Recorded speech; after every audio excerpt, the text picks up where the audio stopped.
Assalamualaikum warahmatullahi wabarakatuh.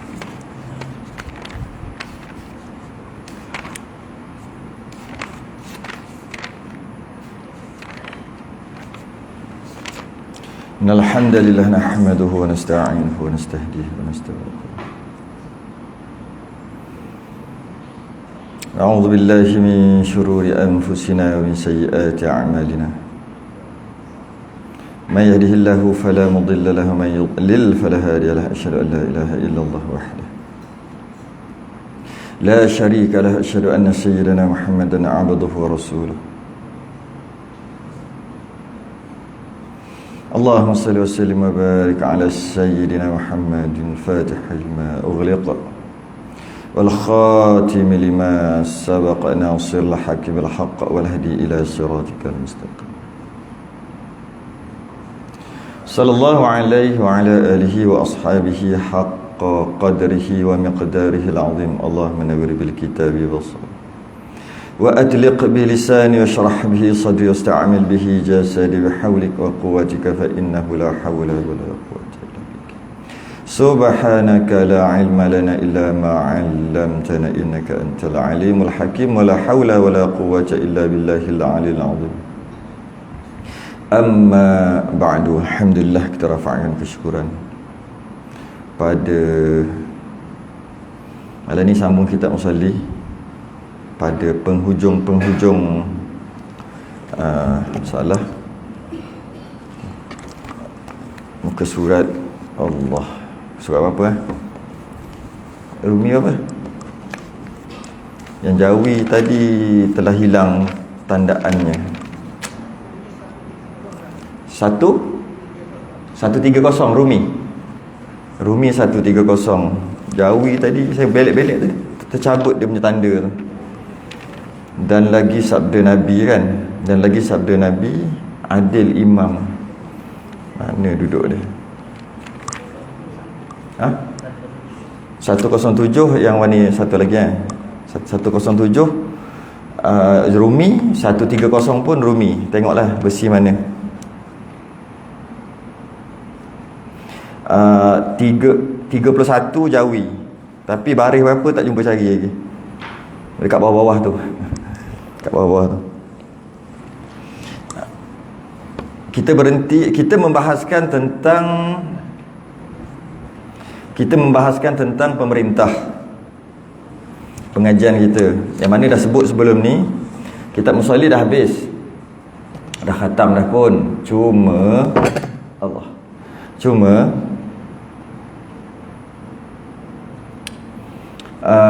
mengikut kata guru-guru kita melalui mulut ke mulut, kitab musalli ni diminta karang oleh seorang sultan dekat Kepulauan Melayu. Tak tahulah belah mana, belah Patani ke Batu tu, semua satu lah kan. Malaysia mana ada lagi, tak tahu belah mana. Tapi di Kepulauan Melayu ni ada seorang sultan. Sultan ni dia yang suruh Syekh Daud, sebab Syekh Daud belajar kat Mekah sampai kat Madinah 35 tahun belajar. Dah jadi syekh besar dekat Mekah pun. Jadi bila macam tu sultan ni tahu orang hebat tu, maka karanglah satu kitab untuk anak bangsa sendiri. Maknanya dia karang 100 lebih kitab, 100 lebih. Salah satunya lah ni. Maka berkaitan dengan solat, maka dia pun karanglah kitab musalli. Habis kitab musalli, sebab tu ada tentang sultan dan raja dekat belakang. Padahal tak ada kena-mengena pun, sebab nak tuju untuk sultan tu lah. Gitu. Jadi dia saja je nak tuju, nak pesan-pesan. Kadang-kadang kita ni orang agama, tak kisahlah tinggi mana jawatan kita dalam agama, kadang-kadang cara kita menegur orang atas-atas tak boleh direct. Silap-silap kena pecat, kena apa kan. Dia caranya menulis, buat buku, nasib-nasib baca lah. Kalau tak baca tak macam mana. Tapi tu cara dia. Jadi maka dia menegur sultan macam tu. Kalau tak menegur pun mengingatkan. Kat sini kita dapat faham Islam sangat menitik beratkan soal kepimpinan. Lebih-lebih kepimpinan yang adil.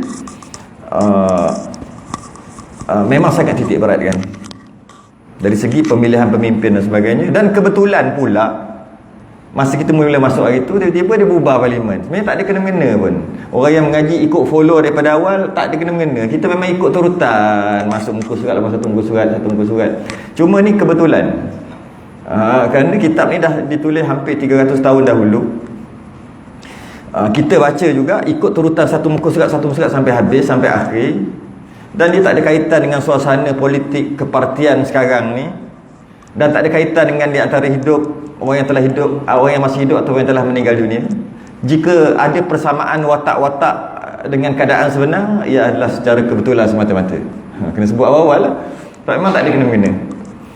Bukannya kita belajar muka surat 50, bila time ni je kita lompat muka surat 105. Tak. Kalau orang ikut follow dia tahu lah kan. Tak ada, memang kebetulan. Atau bahasa mudahnya, memang telah ditakdirkan sesuai. Jadi tak boleh salah kan. Takkan kita nak lompat, takkan nak berhenti ngaji kitab, alang-alang. Jadi kita dah bahas sebelum ni sedikit berkaitan dengan pemerintah secara umum. Secara umumnya pemerintah tu macam mana, perlu dipatuh ataupun tidak, peringatan bagi pemimpin, ancaman bagi pemimpin yang zalim dan sebagainya. Kita sambung lagi. Yang mana kita berhenti dekat qala al-mu'allif rahimahullahu ta'ala.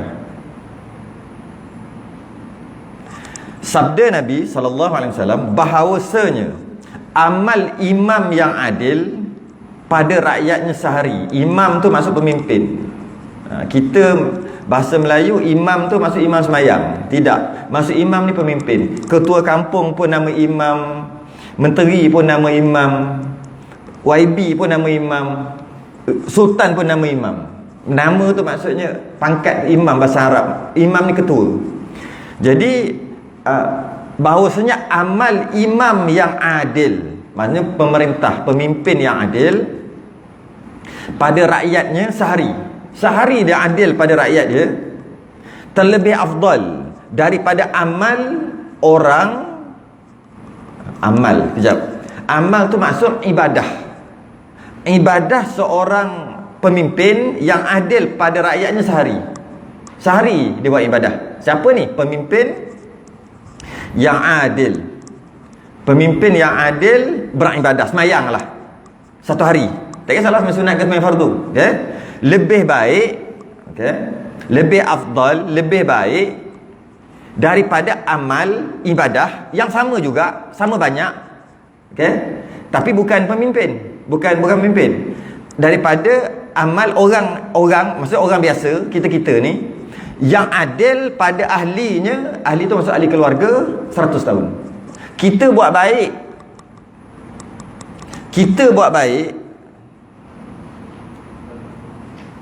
jumpa tak? Tak jumpa? Jumpa. Atas sikit. Ada kat situ. Ada sikit kat atas sikit tu. Bahawa amal imam yang adil pada rakyatnya sehari terlebih afdal daripada amal orang yang adil pada ahlinya 100 tahun. Dan sabda Nabi lagi, adil imam sesaat terlebih kebajikan. Itu lain tu, atas sikit. Tak jumpa kan? Jadi kalau macam kita ni orang biasa, kita ada keluarga, kita ambil maksimum. Keluarga pula ada isteri ada 4, maksimum lah ambil. Anak ada kalau 4, 50 orang, boy, okay, itulah keluarga. Maka kita adil dekat semua isteri dan adil dekat anak-anak. Kita hidup pula 100 tahun, kita berlaku adil tu 100 tahun. Banyak apa pahala? Banyaklah. Ingat senang nak adil. 100 tahun hidup kita adil dengan keluarga kita tadi ni. Kalau bagi pemerintah, bagi pemimpin, dia buat amal sehari je, tapi pemimpin tu adil. Maknanya kalau dia hidup 60, 70 tahun, 100 tahun, lagi kali-kali juta-juta. Nak bagi tu kelebihan. Pemimpin yang adil ni banyak kelebihan, yang mana kelebihan dia tu jauh lebih besar. Kerana apa jadi gitu? Kenapa pula lebih?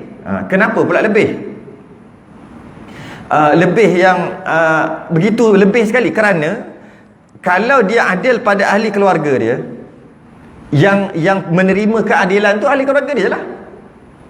Berapa orang tu je lah. yang kita kira maksimum tadi pun 50 orang. Tu habis banyak tak macam kurang lagi. Tak apalah kita ambil 50 orang.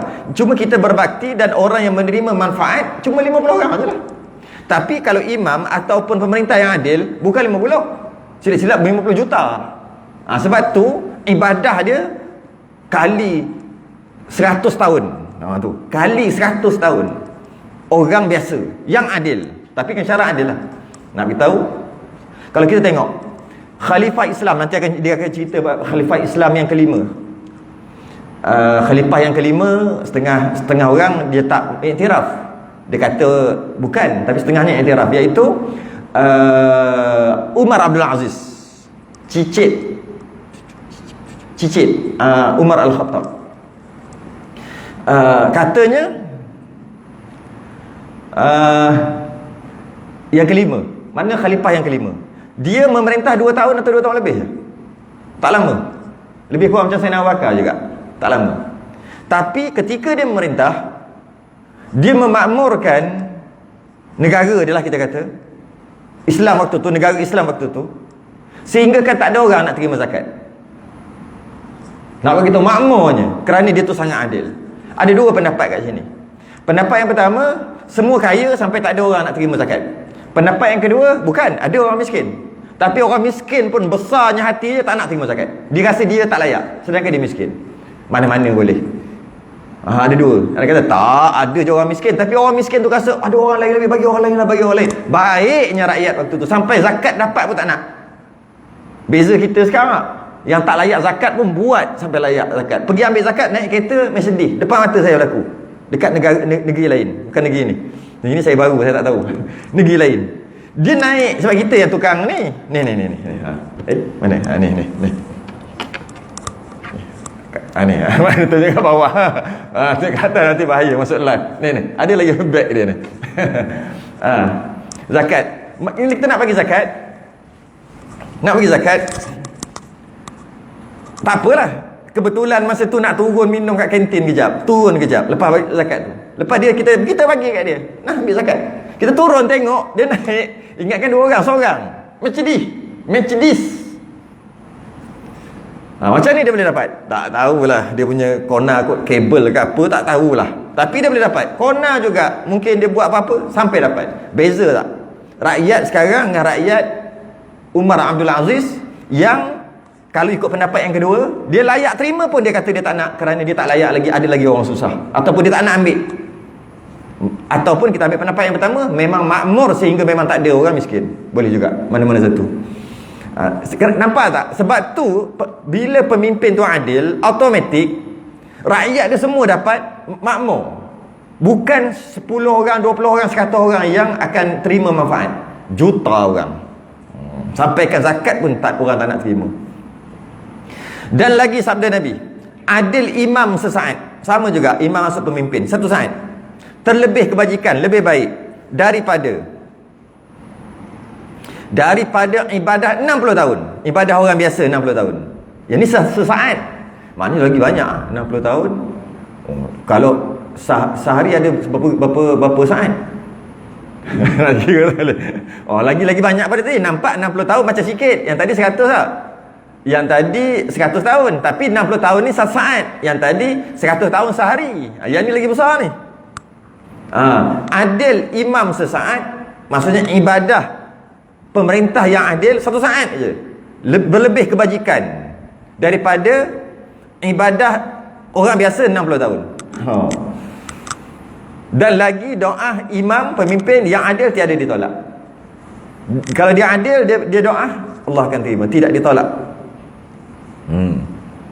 Ada hukama, orang cerdik pandai, dia mengatakan dunia ni kalau nak makmur, dia kena didukung oleh 4 tiang. 4 jenis orang, 4 tiang.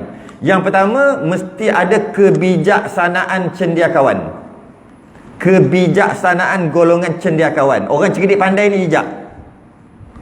Yang cerdik pandai ni, dia buat apa-apa untuk agama. Dia buat apa-apa, tumbuh-tumbuhan, dia buat padi, buat kajian untuk orang Islam makan nanti tu.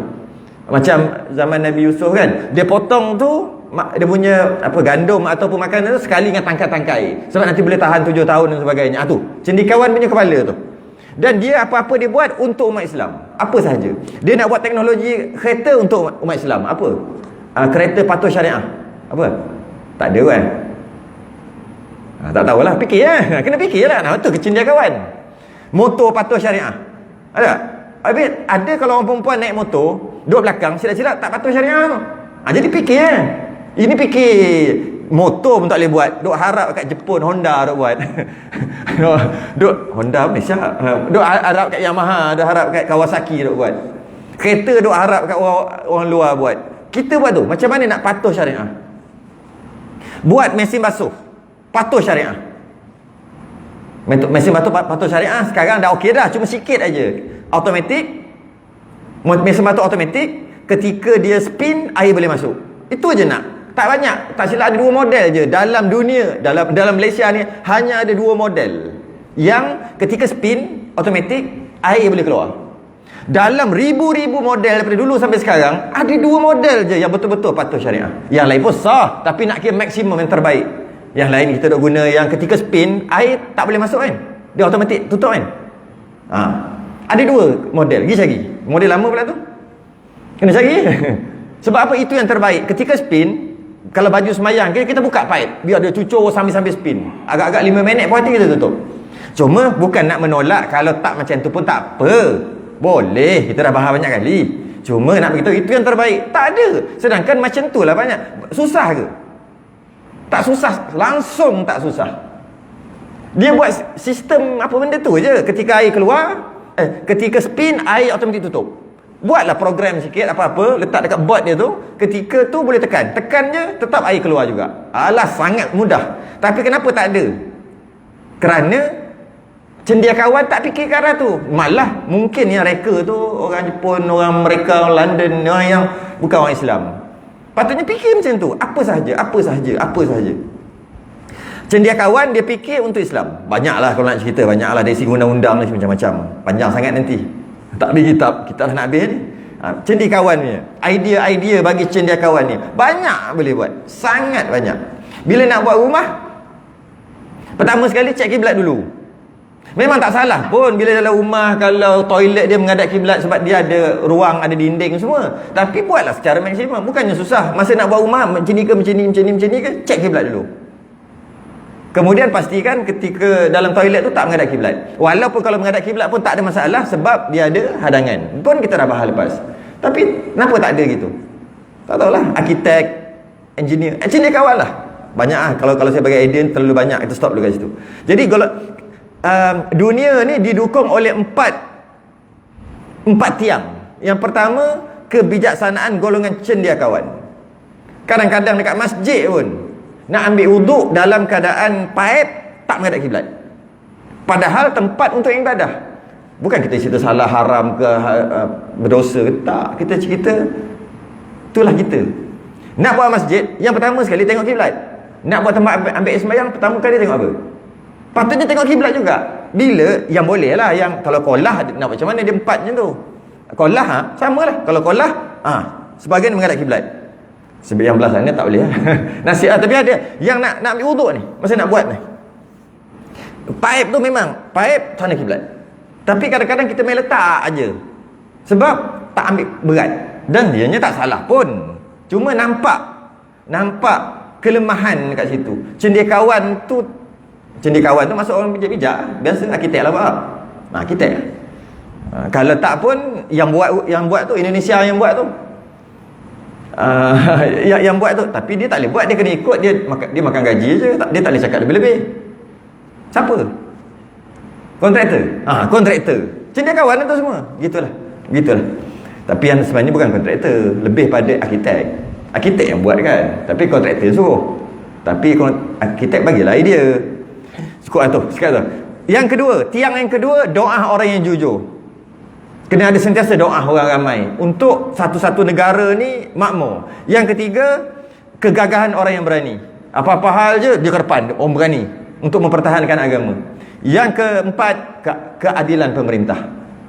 Macam mana hebat pun cendekiawan, kalau pemerintah tak adil, tak boleh. Bawa saya pagi tadi, kuliah pagi tadi, bab apa, bab kelahiran, subuh tadi, bab kelahiran. Apabila lahir, anak tu apa nak buat dari sudut doktor, selain daripada apa yang nak bagi, nak inject, nak apa selain daripada tu, sudut keagamaan ada? Tak ada kan? Ada ke dalam nak belajar doktor 10-11 tahun ada bab khusus mengazankan bayi yang baru lahir selepas deliver? Ada? Mana ada? Patut kena masuk lah. Kenapa pula kena masuk? Kan kita negara Islam, asal tak boleh masuk-masuk. Dan untuk orang kafir dia punya pasal lah, kita cerita untuk orang kita. Kenapa tak ada silibus sukatan tu? Sebab tengoklah, kita tengok orang yang paling besar dalam kesihatan. Dalam kesihatan ni ada orang paling besar. Orang apa? Daripada sejak merdeka sampai sekarang, berapa ramai orang kafir, berapa ramai orang Islam yang menjaga kesihatan kita. Daripada awal tu semua bukan orang Islam. Baru je 5 tahun ke berapa tahun ni kebelakangan ni, tu tak boleh buat apa lah, sekadar huru-hara dah sikit. Yang dulu-dulu tu, yang ketika aman damai dulu, semua orang kafir. Yang nombor 1 dalam kesihatan. Cek lah, boleh cek, boleh google. Jadi sebab tu, nak memandikan anak pun, selain daripada kesihatan kedoktoran tu, dari segi lalu air, najis dan sebagainya, tak peduli. Sebab dia cuma semata-mata tentang hospital. Berapa lama kena pakai topi kecil? Nurse. Siapa orang-orang lama? Ingat tak nurse dulu pakai macam mana? Pakai skirt. Ingat tu. Itu kena ingat. Pakai skirt. Lepas tu topi kecil, tak pakai tudung. Tak boleh. Pakai tudung baru bila? 80-an? 90-an? Tak ingat. Ingat tak polis dulu? Pakai apa? Pakai. Cerita pakai ni. Pakai apa? Seluar pendek. Ingat cerita Peranli tu? Seluar pendek. Kenapa jadi macam tu walaupun dah merdeka? Sebab orang yang tu lah, orang yang bab tu lah. Bab, tengoklah kita nak cerita bab apa. Kesihatan lah, pelajaran-pelajaran. Kenapa pelajaran kita ada jugalah pendidikan Islam walaupun tak sempurna. Ada pendidikan Islam, pendidikan moral. Sebab cuba tengok, ada tak orang Islam? Ada. Maka dia akan letak dalam pelajaran mesti kena ada pengajian Islam. Dah ada semua. Sebab ada, cuba tengok pelajaran kita. Berapa lama banyak orang kafir, berapa banyak orang Islam. Boleh tahan banyak orang Islam. Sebab tu ada, nasib baiklah. Ada juga pengajian Islam, ada juga apa lupa dah. SPM tu banyak ada pengajian Islam, bahasa Arab semua ada. Ada sebab tengok, cuba tengok kenapa bab-bab lain tak ada. Kerana orang nombor 1 dalam masalah tu, dia tak peduli. Itulah pentingnya. Penting. Empat. Jadi kena ada cendekiawan yang bijaksana, pemerintah yang adil, orang yang jujur yang berdoa, rakyat yang berdoa, orang yang berani untuk mempertahankan apa-apa kalau jadi. Askar lah kita kata, orang yang berani. Kalau macam tu ada, maka akan meneguhkan dan memakmurkan satu-satu kerajaan, membentuk satu suasana yang sangat sejahtera dalam masyarakat. Dan lagi daripada Umar Ibn Al-Khattab, Umar Al-Khattab, khabarkan olehmu daripada syurga Jannatul Aden, salah satu daripada syurga, nama syurga. Maka berkata ia, hai Amirul Mukminin. Maknanya Umar Al-Khattab tanya Ka'ab. Pak sahabat dia gitu, walaupun sama-sama sahabat, sama-sama pandai, dia tanya pas sahabat dia, cerita kat aku sikit tentang syurga. Dia tahu. Dia nak tanya sahabat. Sebab ada kadang-kadang sahabat ni selalu duduk dengan Nabi, dia kadang-kadang dia tak ada. Jadi dia minat begitu. Hai Ka'ab, ceritakan kat aku. Masa tu Umar Al-Khattab dah jadi Amirul Mukminin lah, dah jadi khalifah. Wahai Ka'ab, khabarkan olehmu daripada syurga Jannatul Aden. Maka berkata ia Ka'ab, hai Amirul Mukminin, hai Umar, tiada duduk padanya, tak ada masuk dalam jannah syurga Aden ni, melainkan hanya orang dalam tu ada Nabi, Siddiqin, orang yang membenarkan, atau syahid, syuhada, orang mati syahid, dan imam yang adil, pemerintah yang adil. Tu je ada. Orang lain-lain tak ada dalam tu. Kata Umar, habislah aku. Gitu kot. Kata Umar, alamak, aku teringin nak masuk Jannatul Aden, tapi tiada aku Nabi, tapi aku bukan Nabi. Dan senya aku benar akan Rasulullah. Bila aku membenarkan Nabi tu Rasul, maka aku bukan Rasul lah, aku bukan Nabi. Okey. Kemudian, dan tiada aku imam yang adil, aku bukan pemerintah yang adil. Setara Umar dia kata aku bukan adil, aku ni jenis tak adil. Habislah. Bahawasanya aku harap bahawa tiada aku zalim. Mudah-mudahan aku tak zalim lah. Adil pun tidak. Dia kata diri dia sedar diri ni. Ada pun syahid, maka di mana bagiku dengan dia? Kalau nak mati syahid, tak tahu aku mati syahid ke tak nanti. Maka kata Hasan, lepas pada tu panjang cerita, habis dah, Umar pun meninggal, wafat. Kemudian kata Hasan, maka jadilah dia, oleh kerana dia kata apa? Aku ni bukan Nabi, kerana aku telah membenarkan Rasulullah. Aku bukan Nabi lah, Rasulullah last. Maka aku bukan Nabi, maka tak bolehlah aku masuk Jannatul Adn. Kemudian aku pula tak adil pun memerintah. Mudah-mudahan aku tak zalim, dia kata. Tapi adilnya tidak, maka tak boleh masuk syurga lagi, syurga yang dia nak ni. Kemudian nak kata mati syahid, aku tak mati syahid, tak tahulah sekarang nak mati syahid apa, dah jadi orang besar, siapa berani bunuh? Habislah aku tak ada harapan lah nak masuk syurga adil. Kata Hasan, lepas dia kena tikam kan, dia kena tikam ketika sembahyang, kemudian dia wafat kat situ kan. Maka kata Hasan, selepas pada itu, maka maka jadikan dia Allah, dengan maksud maka Allah jadikan dia, Siddiq, benar, membenarkan, sebab dia kata antaranya Siddiq tu adalah yang boleh masuk syurga Jannatul Ain. Dia Siddiq membenarkan Nabi. Maka Allah jadikan dia Siddiq, Allah jadikan dia syahid, memang dia syahid, kena bunuh, dan Allah menghukumkan dia dengan adil, dengan maksud dia dia adalah khalifah yang adil, kerana dia kata dia tak adil, kerana dia kata dia tak boleh syahid, dia tak layak untuk syahid, kerana dia kata dia bukan Nabi. Dan bila dia kata gitu, Allah bagi. Nampak? Maksudnya gitu. Maknanya pemerintah ni sentiasa kena kata dia salah. Bukan dia kata dia betul. Dia kena sentiasa, mungkin aku salah, tapi buat sungguh-sungguh dah ni, sebetul yang boleh, tapi mungkin aku salah kot. Itu pemimpin yang betul. Apa saja dia buat, bukan dia buat je ini yang betul. Tak. Kita tak akan melihat Kuala Lumpur, Lembah Kelang, saya dengar ni, Lembah Kelang tidak akan kenal apa erti banjir dah selepas ni. Setelah dia buat terowong smart. Sebab smart, memang smart sungguh terowong. Tak sampai berapa bulan, sebulan, 2 bulan, banjir. Hati. Sepatutnya kita buat sedaya upaya kita. Mungkin kita buat ni tak tahulah, nasib lah. Macam sepatutnya kita kena kata kita salah, kita lemah, kita tak cukup lagi. Setelah kita buat dengan sedaya upaya, bukan kita cakap besar gitu. Bertanya Iskandar akan hukama ahli Babil, Iskandar Zulkarnain, akan hukama ahli Babylon kan, Babylon, sebuah kota dekat Iraq, Sungai Furat dekat Iraq. Kata Iskandar, itu tak penting lah, kita nak ambil apa yang dia kata. Apa yang terlebih baik pada kamu, berani atau adil? Ditanya ahli hukama, mana yang lebih terbaik, berani ke adil? Berani ke adil bagi seorang pemimpin lah, cerita pasal pemimpin kan.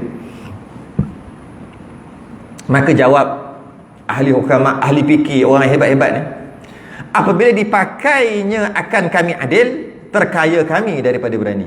Terkaya tu tidak memerlukan. Terkaya ni maksud kaya, bila kaya tak memerlukan kan? Kalau memerlukan, namanya miskin. Kita ni miskin ke kaya? Kita miskin. Antumul fuqara'u ilallah. Kita sentiasa mengharapkan Allah. Kita miskin. Habis tu duit banyak. Kalau jamban tersumbat, cari siapa? Cari orang juga, harap kat orang, miskin. Ke kita buat sendiri? Kalau jamban tersumbat, nak kena main dengan najis apa, masuk dalam loji tu, cocok. Daripada tengok, keluar habis badan dia kena. Tak apa lah, 300.5.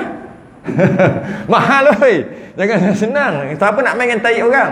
Tahi sendiri pun tak nak main. Ini dengan tahi orang, 300.5. Dia pergi, dia masuk dalam tu, dalam tempat apa benda nak cakap tak kerti. Kan dekat tepi rumah tu kan ada dalam tu, masuk dalam tu. Lepas tu dia tahu, sumbat ni, sumbat. Dia pun ambil, tak sampai 5 minit. Keluar, habis. Bil 3,5. Berani bayar. Berani bayar satu hal, berani buat sendiri. Memang tak Memang tak. 5 minit punya kerja 300,5. Ni lagi tinggi punya gaji lah. Tapi orang tak nak lah najis kotor kan. Jadi apa yang terlebih baik pada kamu, berani atau adil? Jawab mereka, bila dipakaikan terkaya, bila dipakaikan kami adil, terkaya kami daripada berani. Bila kami ni adil, maka berani itu tidak diperlukan. Itu maksud dia. Maknanya adil lebih afdal, lebih hebat, lebih tinggi daripada berani. Dua-dua penting, tapi mana lagi tinggi? Adil. Kerana kalau ada adil, berani tak diperlukan. Simpan aja kau punya berani. Sebab apa? Sebab dah adil, nak guna buat apa? Semua adil, semua orang suka, semua orang setuju. Lepas tu orang nak marah apa? Apa guna keberanian tu? Tak ada guna. Duduk dia, simpan dia. Tapi kalau tak adil, yang berani-berani ni banyak nak guna ni. Malah yang penakut pun jadi berani kerana tidak adil. Yang penakut pun berani berguling tengah jalan. nak tahan rombongan apa-apa. Apabila tidak adil, yang penakut pun jadi berani. Tapi kalau adil, yang berani pun tak boleh buat apa, sebab tak ada point nak buat apa walaupun dia berani. Itu dia maksud. Betul ahli ulama cakap gitu. Telah memberi surat setengah daripada ummal.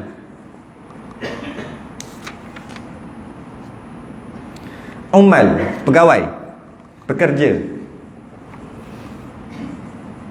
Telah memberi surat setengah daripada ummal, pegawai. Macam ni. Pegawai telah memberi surat. Maksud sekarang. Pegawai telah memberi surat. Kepada siapa? Kepada Umar bin Abdul Aziz. Yang tadilah 2 tahun lebih jadi khalifah, makmur sangat dengan 2 tahun sahaja.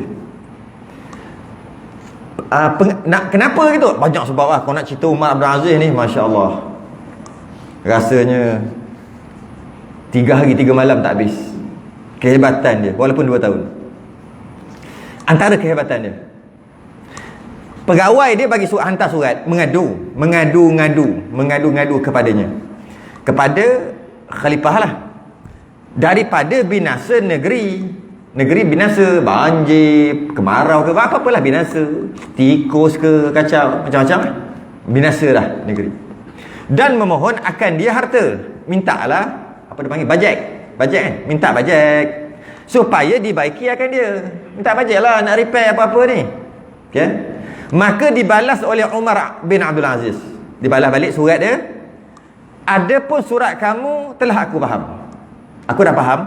Poin kamu hantar surat nak duit.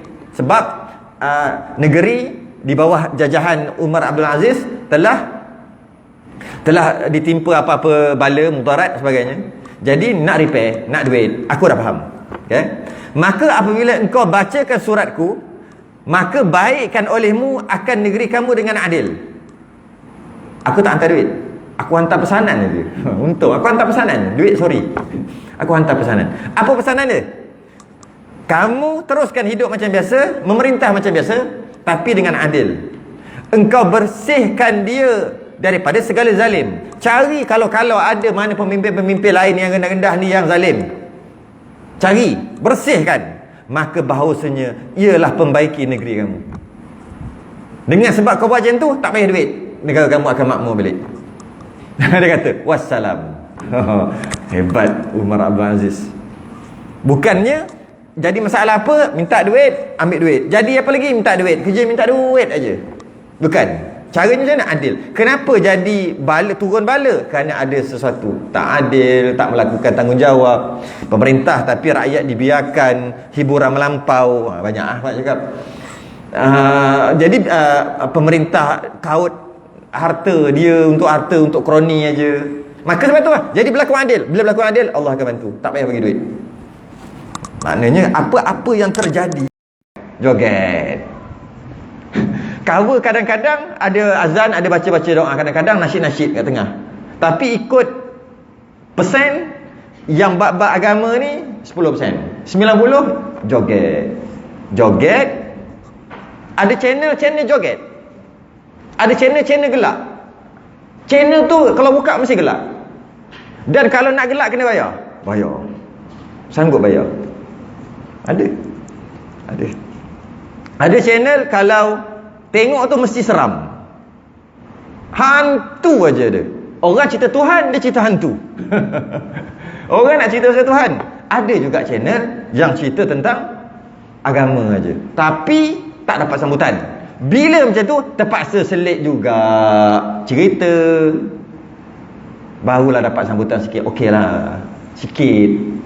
Cuma adalah dalam apa, 70% agama. Ada tak? Saya tak kira pun. Rasanya adalah 60%, 70%. 30% kena masuk juga bawa cerita-cerita, nyanyi-nyanyi ni kena ada juga sikit, baru orang tengok. Kalau semata-mata agama, jangan harap lah. Tutup lepas bungkus. Tak ada orang nak bagi iklan, nak buat iklan. Tak ada. Tu yang sekarang yang berlaku. Maknanya adalah ketidakadilan berlaku kat situ. Tak tahulah apa dia. Boleh tak buat? Jika nak buka saluran yang berkaitan dengan agama, diberi 30%, kan dia ada cukai ke apa, bayar-bayar tu, saya tak reti lah. Ada kan bayar-bayar, ada dia punya bayar tu, bukan free-free nak buka TV ni, nak TV ni. 30% potong.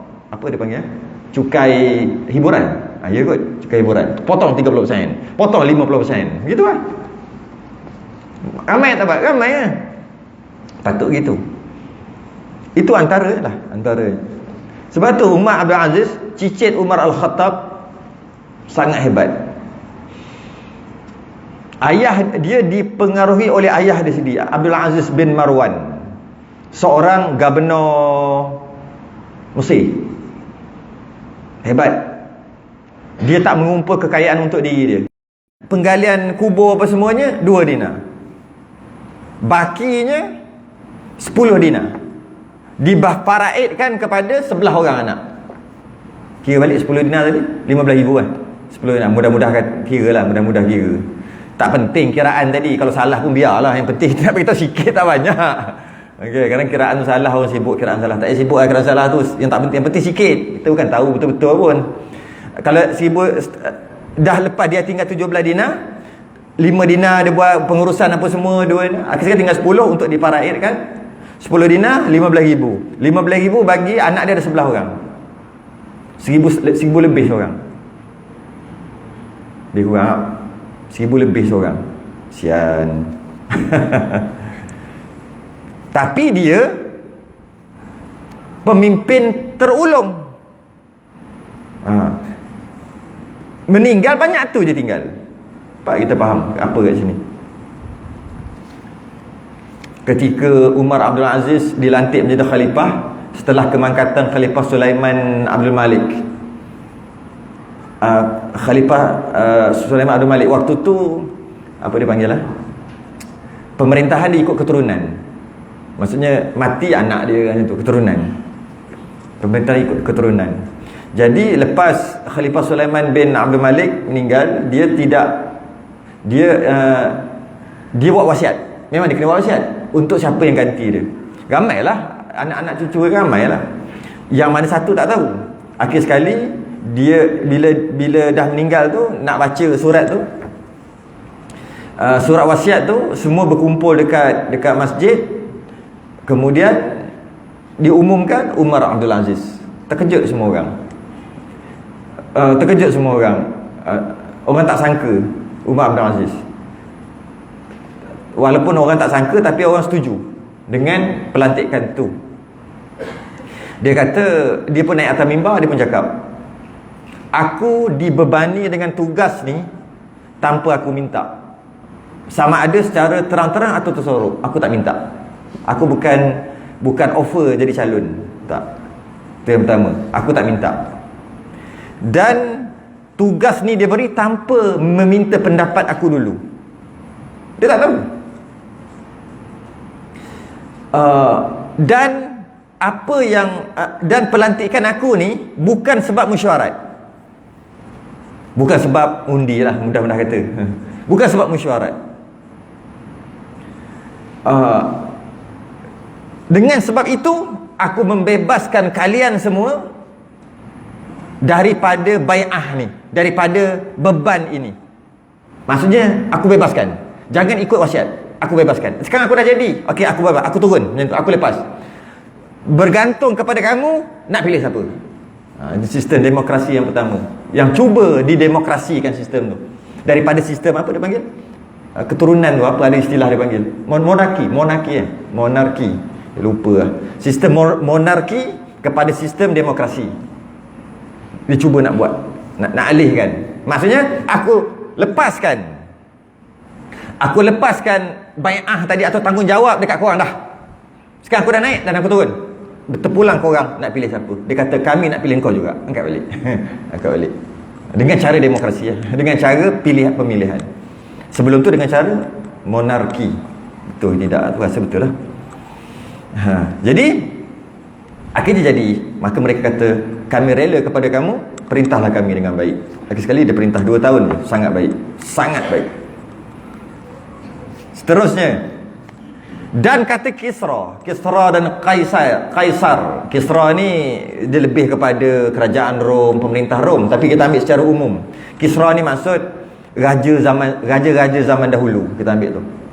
Dan kata Kisra, raja zaman dahulu, tiada kerajaan melainkan dengan tentera, dan tiada tentera melainkan dengan harta. Yalah, tentera ada tapi tak payah gaji, siapa nak jadi tak? Dan tiada harta melainkan dengan negara. Dan tiada negeri melainkan dengan rakyat. Dan tiada rakyat yakni yang memeliharakan melainkan dengan adil. Kata raja zaman dahulu, tiada kerajaan melainkan dengan tentera, tiada tentera melainkan dengan harta, tiada harta melainkan dengan negeri, tiada negeri melainkan dengan rakyat. Tapi kalau kita tengok negeri pasir 2 butir ada tak rakyat? Rasanya ada raja, lepas tu permaisuri duduk sebelah, lepas tu yang pakai yang itu pembesar dia. Mana rakyat dia? 3 orang tu lah kot yang datang tu, rakyat dia. Tahu tak cerita apa ni? Cerita Ramli. Pandai betul dia buat cerita. Sebab rakyat tak ada. Apa? Yang misai macam ni, Husin Abu Hassan, apa nama? Yang misai macam tu, Jason King. Dia yang menyebabkan tu. Jadi kalau kita tengok, tak ada rakyat kat situ. Yalah, rakyat 3 orang tu lah. Apa? 3 orang tu? Lupa lah. Ingat cerita. Tak payah, tak penting lah. Cuma nak bagi tahu, tiada kerajaan melainkan dengan kena ada tentera. Sebab kalau lah nak ada kerajaan, kena ada tentera. Nak ada tentera, kena ada harta. Nak bayar gaji apa semua. Nak ada harta, mesti kena ada negeri. Bila sebut negeri, mesti kena ada pejabat, mesti kena ada penternakan, pertanian. Itulah maksud negeri. Tiada negeri melainkan dengan rakyat. Kalau benda tu alat semua ada, siapa nak buat kerja kalau tak ada rakyat? Rakyat yang kerja. Maka dan tiada rakyat yakni yang memeliharakan melainkan dengan adil. Maksudnya rakyat nak ada, kena adil. Kalau tak adil, rakyat pun tak ada. Rakyat lari, rakyat mati, rakyat lari. Itu maksud cerita je lah. Jadi negeri itu maksud, melainkan dengan negeri maksud pendapatan hasil dalam negeri. Kan, pendapatan hasil dalam negeri. Betul lah tu. Kata Shuraih Ibnu Ubaid,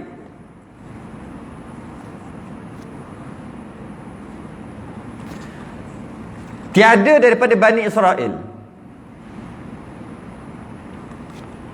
seorang raja-raja melainkan ada sertanya seorang lelaki. Pada zaman Bani Israel, raja-rajanya mesti ada seorang lelaki.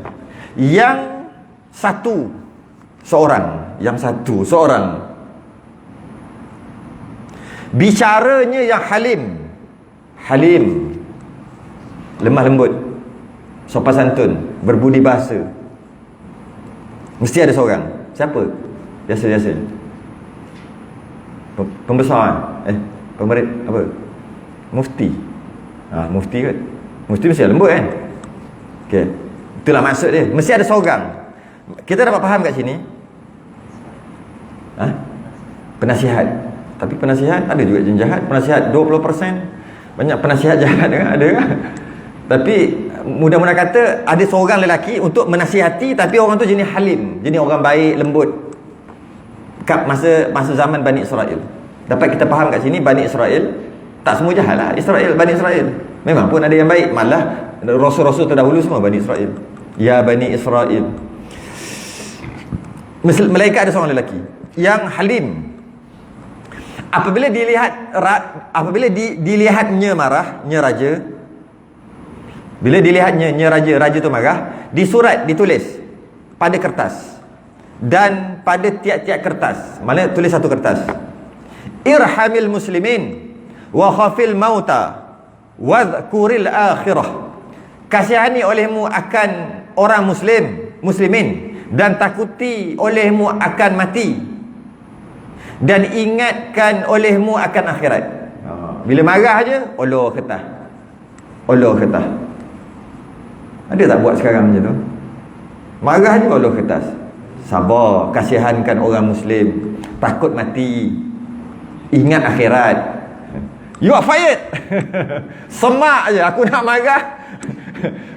marah. Kau sibuk dah macam tu lah. Tunggu lah hingga hilang marah. Maknanya bukan satu lah, berkali-kali. Sebab tu dia kata pada tiap-tiap kertas. Maksudnya bukan satu, banyak. Tulis irhamil muslimin wa khafil mauta wa dhakuril akhirah. Yakni diberikan segala suratannya itu yang dia tulis tadi, itu satu kemudian satu, marah lagi satu, hingga hilang marah. Dan adalah setengah daripada raja yang dahulu. Habislah satu cerita yang lain pula.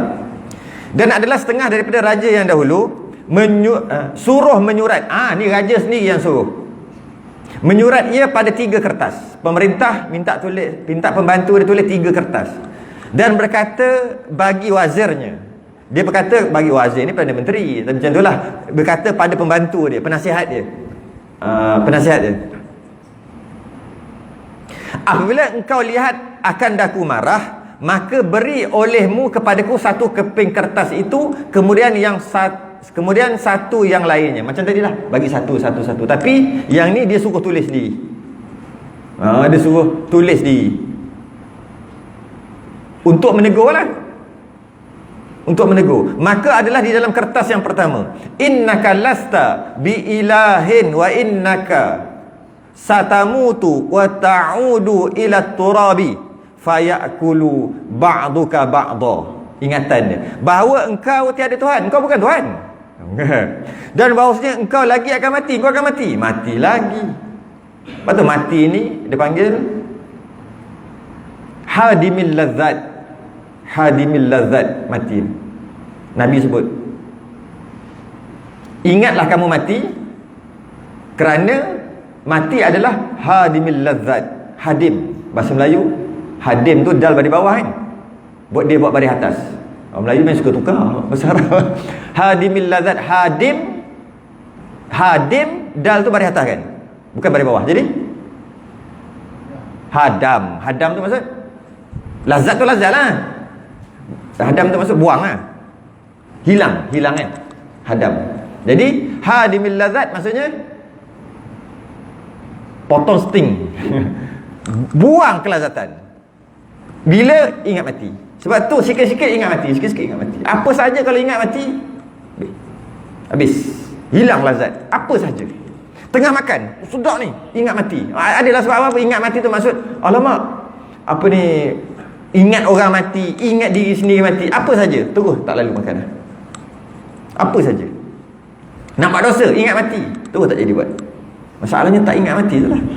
Sebab tu sikit-sikit kena ingat mati. Sebab dia hadimil lazat, pemotong kelazatan. Sebab tu disunatkan pergi kubur selalu. Sebab pergi kubur tak ada fikir lain, fikir mati. Dia potong. Lepas pergi kubur, lepas pada tu cuba pergi kedai makan. Segera.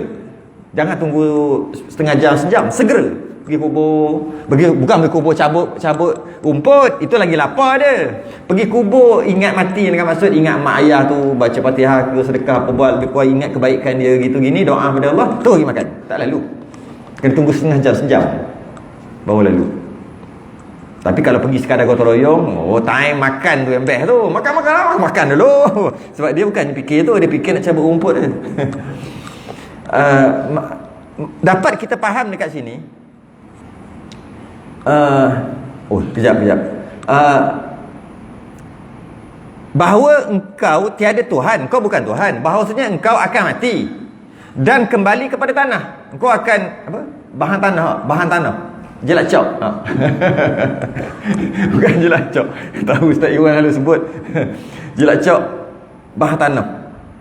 Jilat cok. Iyalah, sama mati lah tu kan? Bukan maksud mati lah. Tahu. Okey. Jadi engkau akan kembali kepada tanah. Engkau akan makan tanah. Maka memakan setengah kamu daripada setengahnya. Betul lah. Bahan tanah tu betul dah tu. Betul dah tu. Fayakulu ba'duka ba'da. Ada. Wa ta'udu ila turab. Engkau akan kembali kepada tanah, lepas tu bahan tanah. Bahan tanah sungguh ni. Sungguh. Betul.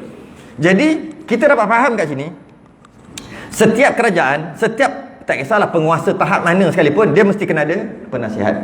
Tapi bukan penasihat yang menghancurkan macam penasihat misal kontot 20%, bukan yang tu. Bukan penasihat yang tu. Penasihat sungguh. Dia akan nasihat bila apa-apa yang dia melihat tak kena pada syarak. Maknanya siapa ni? Kerja orang agama. Penasihat agama. Kalau dalam syarikat kita panggil panel syariah. Cuma sebaiknya panel syariah tu, sebab ada panel syariah, siapa yang bayar? Syarikat yang bayar gaji panel syariah. Tak berapa tu sangat. Boleh dah, tapi tak berapa apa dia panggil? Tak mantap sangat. Sepatutnya yang bayar panel syariah tu kerajaan. Kalau syarikat tu yang bayar, kita nak ada panel syariah. Halal. Boleh tak? Aku bayar gaji kau, aku nak ingatkan je lah. Tak ada apa, bukan nak cakap apa, tapi nak ingatkan lah. Gaji bulan apa? Gaji lagi 3 hari. Nak sekarang ni macam mana? Dalam kita boleh ke, halal ke, haram ke, macam mana? 3 hari lagi gaji ada bonus. Jadi dia alamak. Kalau orang lain bayar, kerajaan bayar, badan-badan batu mal ke tak kisahlah yang bayar, peduli apa aku? Bukan kau bayar gaji aku. Dia akan lebih tegas. Cuma okey lah, janji ada pun okey dah. Kita tak kata panel syariah semua tak betul, tak kata gitu. Jadi kita dapat faham kat sini, penasihat agama, setiap pemerintah, setiap ketua mesti ada penasihat agama untuk menegur. Kadang-kadang kita tak nampak salah kita, tapi orang lain nampak. Kadang-kadang kita tak nampak. Dan kertas yang kedua, ada, lepas satu marah lagi, lepas dah bagi kertas marah lagi, engkau tulis macam ni. Siapa suruh ni? Pemerintah tu, pemimpin tu yang suruh tulis dan bagi kat dia. Irham man fil ardi yarhamka man fis samai. Kasihani olehmu akan orang yang pada bumi, niscaya dikasihani akan kamu oleh orang yang pada langit. Maksud orang tu bukan orang lah. Atau bahasa kalau kita sekarang, penduduk. Boleh kata kita, kasihanilah kamu kepada penduduk bumi, niscaya kamu akan dikasihani oleh penduduk langit. Penduduk langit, kita boleh faham, malaikat. Malaikat akan mendoakan. Penduduk langit juga kita boleh kiaskan dengan, iaitu Allah. Tapi bukan Allah dekat langit, cuma kiaskan tempat yang tinggi. Bila tempat Allah tu maha tinggi, maka boleh kata aamintum man fis sama'. Macam mana ayat ni?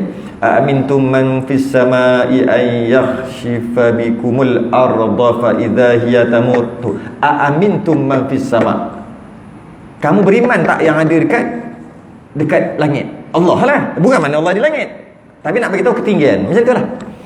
Kasihani orang di bumi, niscaya kamu akan dikasihani penduduk langit. Malaikat mendoakan kamu. Supaya sebab apa? Dah ingatkan kali pertama, ingat mati, duk marah juga. Ini maknanya mesti benda besar ni. Mesti perkara besar kan? Sebab tu marah juga. Ingat, walaupun kau marah, kau dah betul, kasihanilah orang kat bumi. Mudah-mudahan yang kat langit kasihani kat engkau. Dan kertas yang ketiga, marah lagi. Marah sungguh ni. Iqdi bainan nasi bihukmillah fa innahu la yuslihuhum illa dhalik. Hukumkan olehmu antara manusia dengan hukum Allah, maka bahawasanya tiada patut akan mereka itu melainkan yang demikian itu. Maknanya marah lagi, maknanya memang sungguh salah lah tu. Yang pertama tadi pesanan tu, cepat takut-takut, emosi je lebih, dia tak salah pun. Ataupun dia mungkin salah, mungkin tak salah, kita dah hukum dah. Macam kita sekarang ni kat media sosial. Baru orang tu kena tangkap dan dibicarakan dan tak mengaku bersalah, kita dah kata salah dah. Teruk kita ni, tak sedar tu. Tengoklah ustaz sekarang ni pun mengarut, dia kata. Sebab ustaz kena tangkap. Tunggulah jatuh hukum dulu, barulah kata ustaz tu salah, baru kena tangkap. kerana. Bila kata gitu aja habis lah. Macam mana kita kalau kita kata gitu? Berdosa.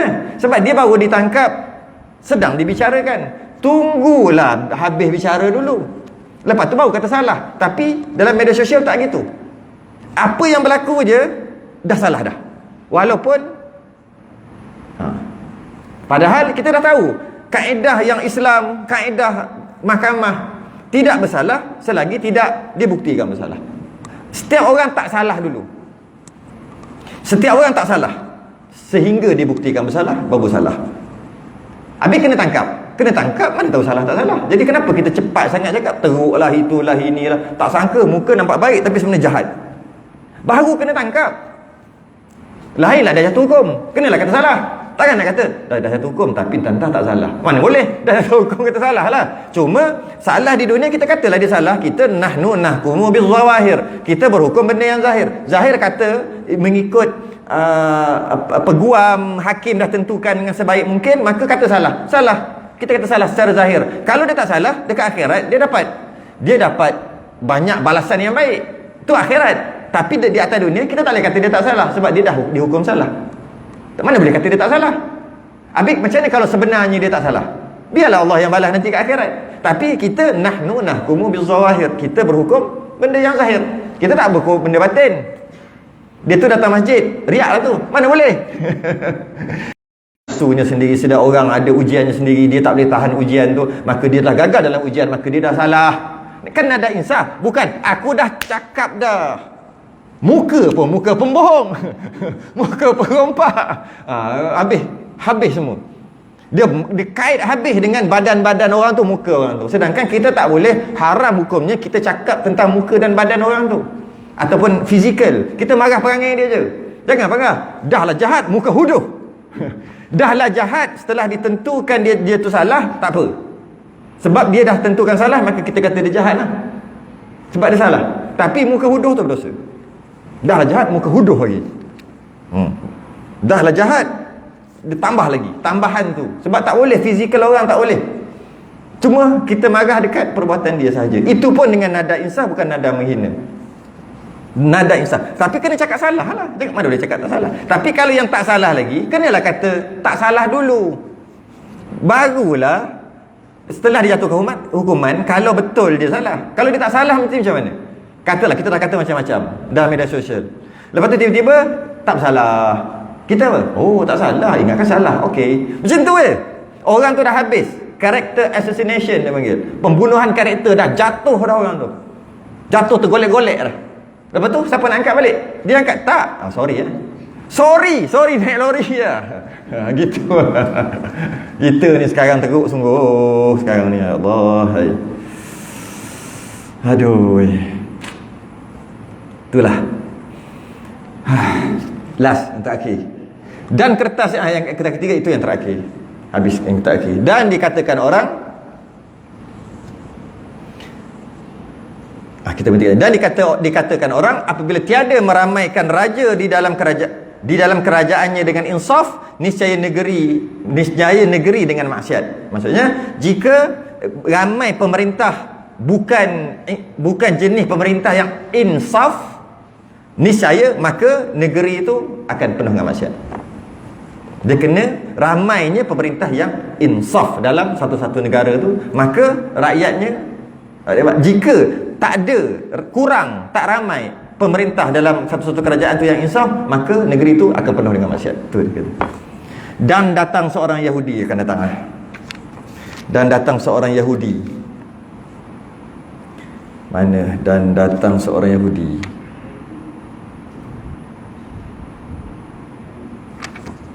Muka surat 109 sini. Berhenti kat situ. Cuma nak ada. Tangguh dulu. Tasbih kafarah dan salatuna subhanakallahumma wa bihamdika asyhadu an la ilaha illa anta astaghfiruka wa atubu ilaik. Bismillahirrahmanirrahim. Wal 'asri innal insana lafi khusr illa alladhina amanu wa 'amilu salihati wa tawasaw bis sabr. Assalamualaikum warahmatullahi wabarakatuh.